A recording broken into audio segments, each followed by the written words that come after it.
At binanggit din nga po, yung mga certifications na inattach nyo, na hinihingi ng COA, actually, hindi nyo naman talaga alam kung may kinalaman ito sa paggamit ng confidential funds o hindi. Tama po? Your Honor, Yes or no?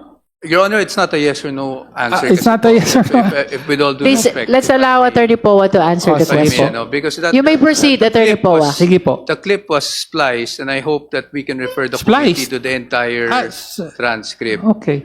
Your Honor, I explained. Well, Madam Chair, pakiklaro lang po kasi sinabi pa po niya, the clip was spliced, parang may pinagdugtong. Wala Hindi pong po, sorry po, splicing Your doon. Opo. Your Honor, I apologize for Yes, that. thank That is you. not what I meant. Nakat lang po dun sa dulo. For clarificatory questions to our last resource person for the day, Attorney Poa. Any member? The Honorable Tino. Maraming salamat, Madam Chair. So, if I may address my questions to the Attorney Poa. Attorney Poa, magandang hapon po. Narito po kayo bilang dating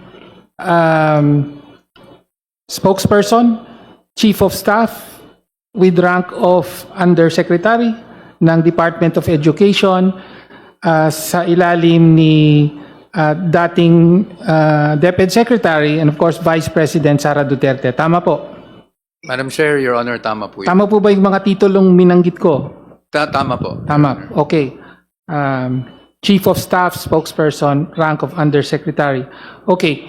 And of course, sa nakaraang kongreso ay isa kayo sa mga resource persons sa mga hearing ng Committee on Good Government chaired by the Honorable Chua.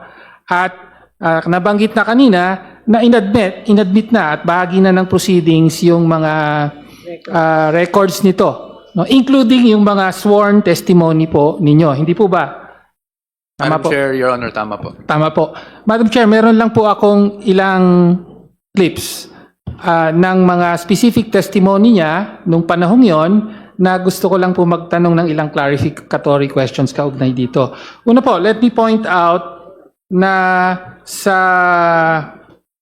Sabalya complaint po, page 90 of the Sabalya complaint, ay nandoon po ang pagbanggit nito. In paragraph 269, high-ranking officials of the Department of Education testified before Congress that they received multiple envelopes containing cash amounts ranging from 12,000 to 50,000 pesos. These officials believed that these envelopes came directly from VP Sara, with one former DepEd spokesperson Michael Poa testifying that he received envelopes directly from VP Sara herself. So yan po ay nasa Sabalya complaint. Tapos nandyan po yung clip nung testimonya niya mismo kung pwede pong ma-play natin. May we know from the committee secretariat if the video of Attorney Poa admitting to having received that envelope with certain amount of money is already available? Okay. Kindly play the video. Yes, sir. When I was Hope, sir, I became Hope. No, I can categorically say I was not able to receive a single envelope at all. But do remember sometime December 2022 or early December, I did receive an envelope, just minimal amount. And at times, pag nagsasabi, may mga times kasi, sir, na candidly, medyo napagalitan ako because nag-aabono daw ako. Because when people come to me as a spokesperson, sometimes they tell problems, I would give, at the end of the day, ang kailangan lang pala nila, 3,000, 5,000. So nagbibigay ako personally. So there were instances, occasional, although not regularly, not like monthly at all, that I would receive, but not from ASEC Shine. I would, when I would tell the VP, like nung Christmas, the VP give it to me herself. There are times. But yes, yes, sir. When I was Hope, sir, I became Hope. No, I can categorically say I was not able to receive. Kumulit na po. Pwede pong i-pause na muna. Okay. So yun po yung unang clip at sabi nyo, when I was hope, sir. Pwede po bang ilinaw lang ano ibig sabihin ng hope? Head of procuring entity po. Head of procuring entity. So hindi nyo po nabanggit na or banggitin natin for the record na aside from being spokesperson and chief of staff, Apo. kayo rin po ang head of procuring entity. Only for a certain time po. Madam Chair, sorry. Madam Chair. Sige, Madam please Chair, Your clarify Honor. po. Apo.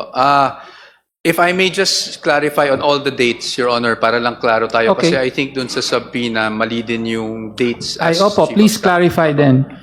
When I was hired sa DepEd, I was hired as a spokesperson with a rank of Director 4. That was back in July 2022. Ngayon po, yung pagiging Undersecretary and Chief of Staff ko po, Your Honor, it wasn't until April 1, 2023 kung kailan ako na-appoint as Undersecretary and Chief of Staff.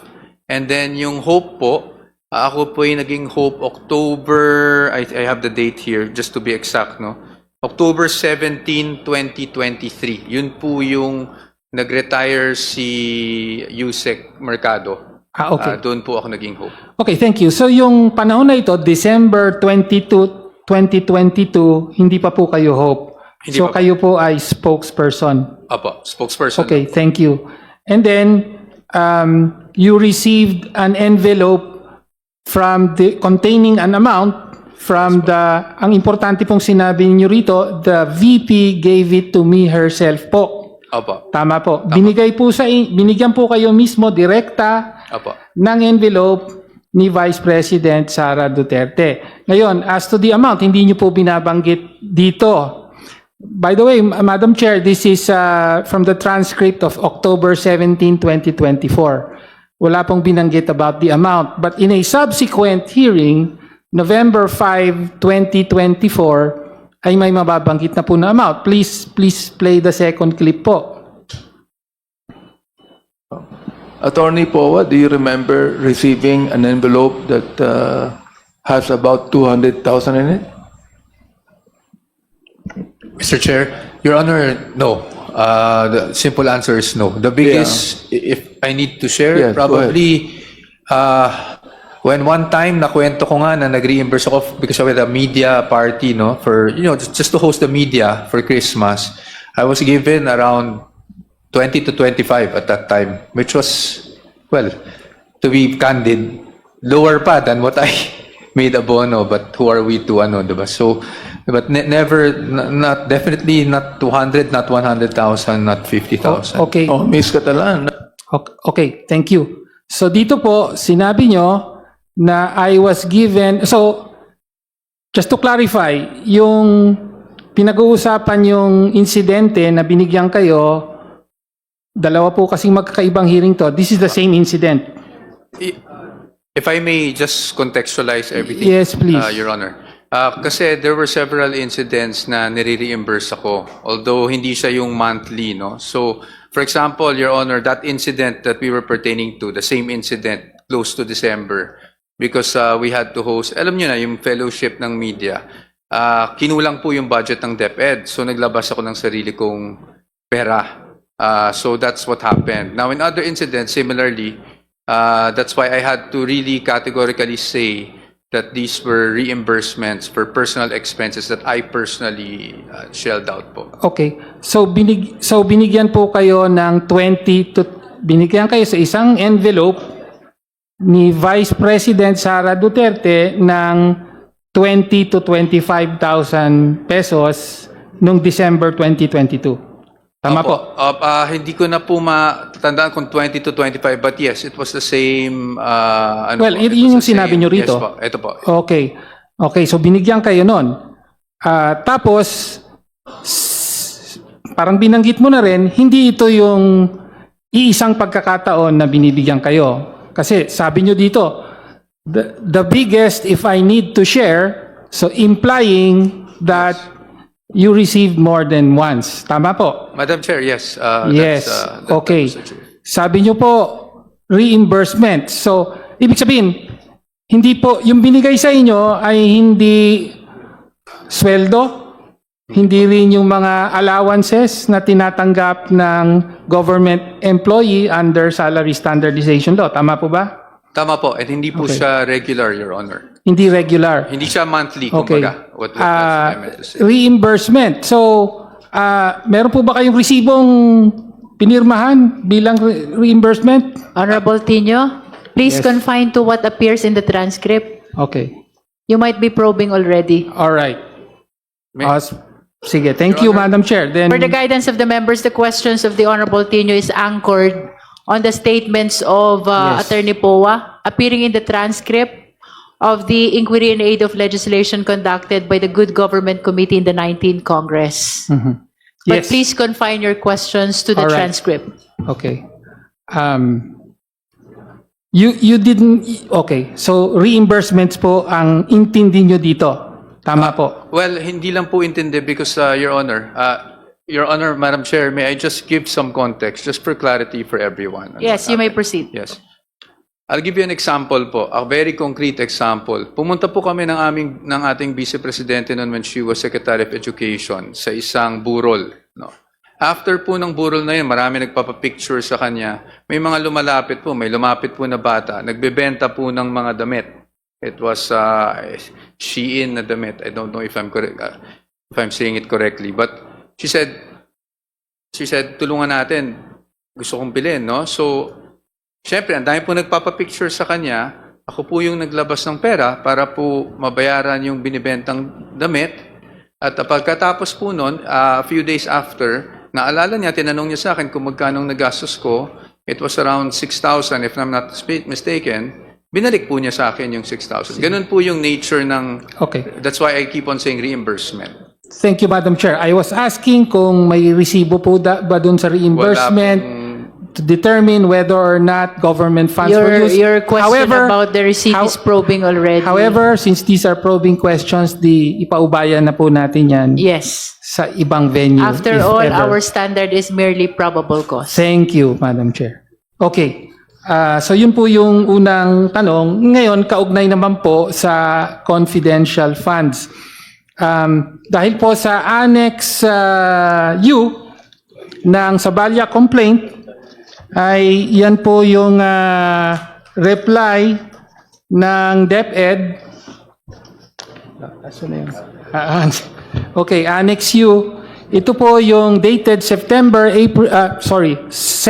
April 2024, addressed to Honorable Nilda B. Plaras, Assistant Commissioner of the ICFAO of COA, at pirmado po ni Attorney Michael Wesley T. Poa as Undersecretary and Chief of Staff. Do you affirm, Madam Chair, na kayo ang nakapirma dito at sinabit talaga ito ninyo in behalf of DepEd bilang tugon sa ICFAO? Madam Chair, Your Honor, yes, I confirm that. Yes, okay. Tapos, dito po, ito ay sagot sa Audit Observation Memo ng COA, which is Annex Q of the Sabalia complaint. No, ito naman po yung Audit Observation Memorandum ng COA dated February 1, 2024, AOM number 2024-015. At dito po pinagpapaliwanag, naka-address po actually kay Vice President Sara Z. Duterte as Secretary of Department of Education. Tapos ang sabi, attention, Mr. Edward D. Fajarda, Special Disbursing Officer, and Ms. Maria Runa L. Catalan, Chief Accountant. So sila po ang in-address ng COA. Pero kayo po ang sumagot. Bakit po ganun? Madam Chair, Your Honor, kasi po, ang proseso po sa DepEd, pag dumating po ang AOM, ang una pong nakakatanggap niyan ay Undersecretary of Finance. And from the Undersecretary of Finance, nire-refer po yan dun sa mismong opisina that is subject of the AOM. In this case, I was actually both. Because noong pong I think we received it Feb 1 or Feb 2, ako po ay OIC Undersecretary of Finance dahil nasuspende po ng Ombudsman yung Undersecretary of Finance nung panahon na yon. At ako po yung Undersecretary of Finance At nagkataon, ako rin po kasi yung head ng OSEC at that time, of course, Okay. aside from the Vice President. So sumagot kayo bilang head ng OSEC, Office of the Secretary, dahil naka-address kay Secretary Vice President Sara Duterte. That's correct. And also you happen to be the OIC Undersecretary of Finance. Okay. Ngayon, bahagi po, so yung COA nga po nagpapalinaw dahil sa tingin nila may mga, sabi ng COA, parang questionable expenses na hindi alinsunod sa Joint Circular on Confidential Funds. Tama po ba? If I may be accurate, Madam Chair, Your Honor, humihingi po ng mga documentation. Ang sinasabi po ng COA, lacking po sa supporting documents yung mga naging submission ng DepEd prior to the AOM. Well, yun lang, isa lang po yun sa mga sinabi ng COA sa AOM. Merong kulang ng dokumento, pero meron din pong mga kine-question na expenses. So for example, sa accomplishment report nyo, sabi nyo, meron kayong binanggit na payment of incentives or traveling relative to the confidential operations.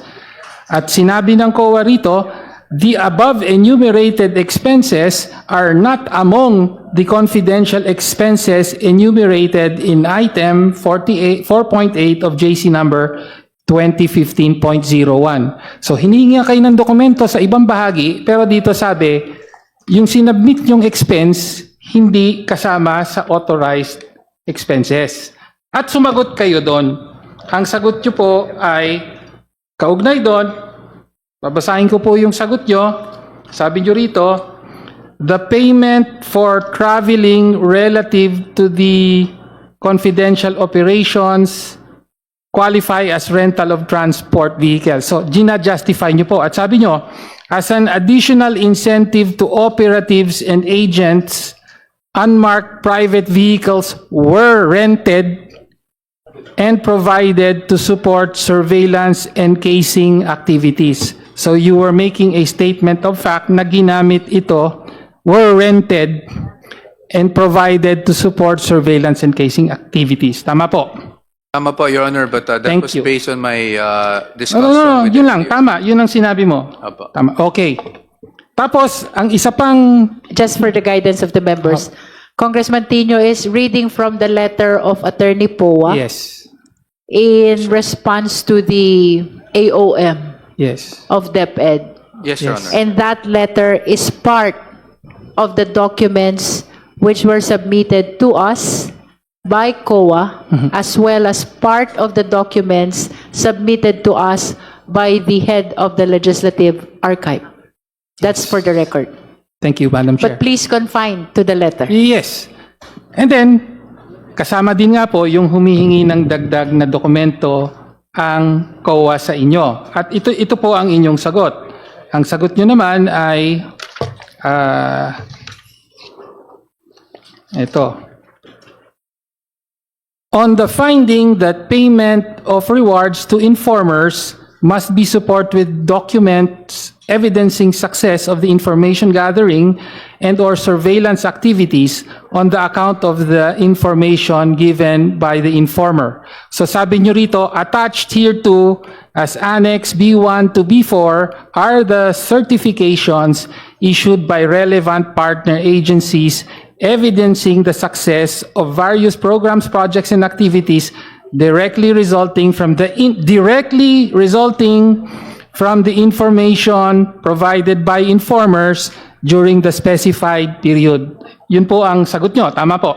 I confirm that. Tama po. And then, kasama po sa Annex V ng Annex V, V1, V2, V3 ng Sabaya complaint, yung mga certifications na binabanggit nyo. So these are certifications by various Army Infantry Divisions. 1st Infantry Division, 5th Infantry Division, 7th Infantry Division, and so on. Na sinasabi nila na naglunsad sila ng mga youth leadership seminar sa kanilang mga area of responsibility. Tama po ba? Tama po, Your Honor. Tama po. Okay. Okay. So, iyan po ang ilan sa mga nilalaman ng sagot ng DepEd through USEC POA sa AOM ng COA. Kaugnay sa paggamit ng confidential funds. Ngayon, pero sa nakaraang hearing, meron din kayong mga admission. Pwede po bang i-play natin yung clip? Secretariat, please play the video of admission of Attorney Poa. Yes. I understand the nature of confidential funds, but on how it is actually operationalized or used on the ground, under oath, I would like to state for the record that I'm really not aware. Hindi ko po nakita yung fund, hindi ko po alam kung paano siya ino-operationalize on the ground. Ang participation ko po ay naganap nung ako po ay OIC for Finance kasi at that time, nung na-receive namin yung AOM. And we had to respond to the AOM.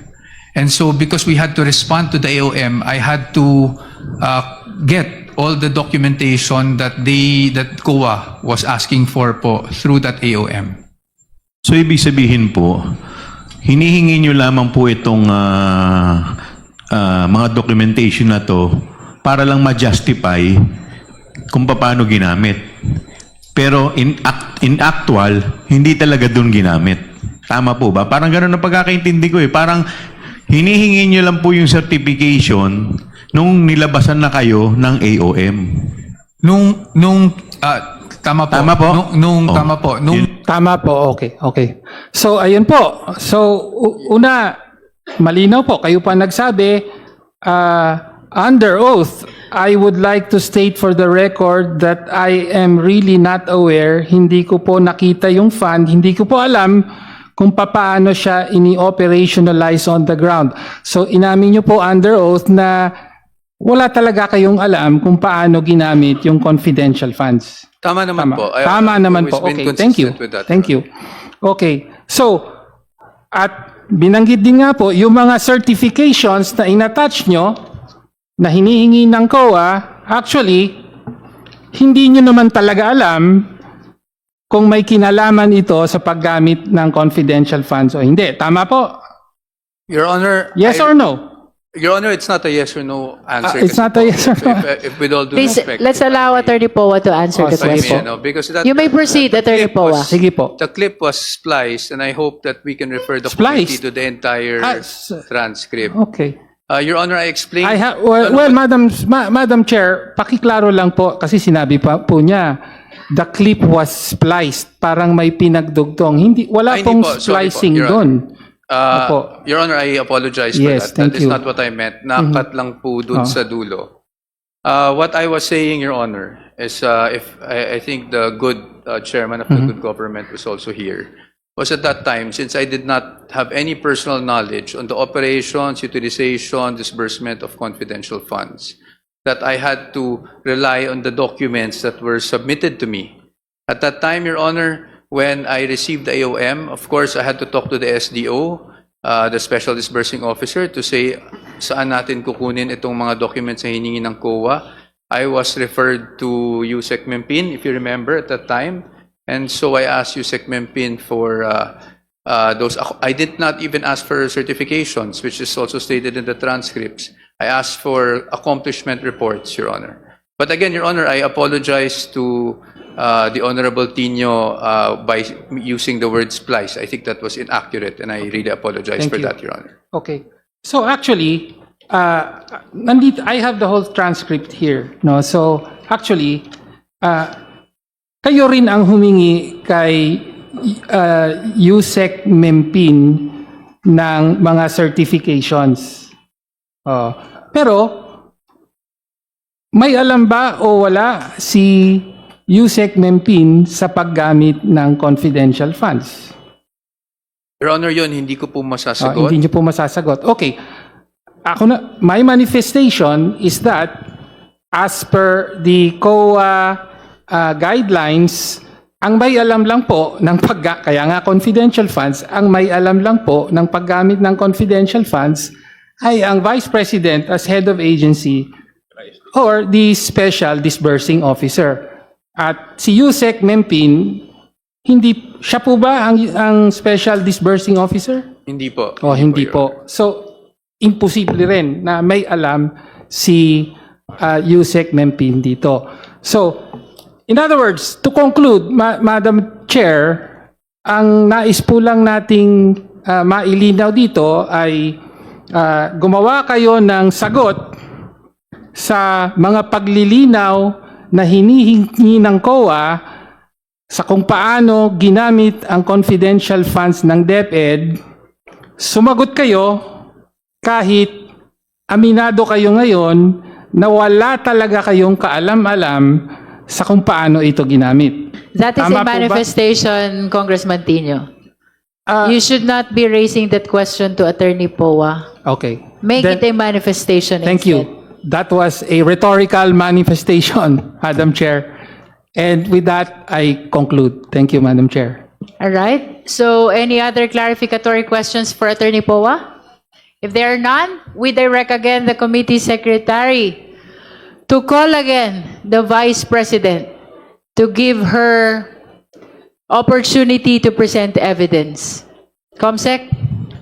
May we know if the respondent Vice President is present today?